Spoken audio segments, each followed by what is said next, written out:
Information and intentionality. How do atheists steal information from God? Well, information is the ground of most of what's living to a certain extent. We have information throughout every cell in our body, and information we know only comes from a mind.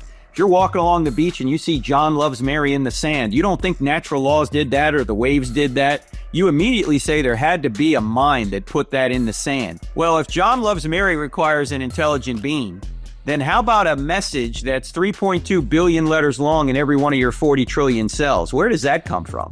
That message would seem to come from a mind as well. And yet atheists are trying to say, in fact, at Lawrence Krauss, we had that little exchange with William Lane Craig down in Australia. After the debate, Krauss was asked, well, what would change your mind about God? And he said, well, if I were to walk outside and look up in the sky and see I am here spelled in English or Hebrew or something in the stars, he said that might be worth thinking about, right? I am here in the stars. Well, he's got a message a lot longer than that in every one of his cells. And somehow that doesn't point to an intelligent being, but I am here would.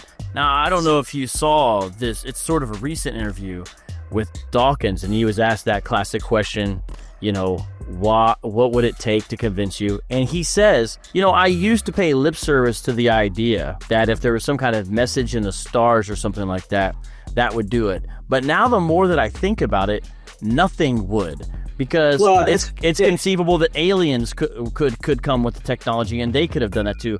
And he actually says nothing would convince me.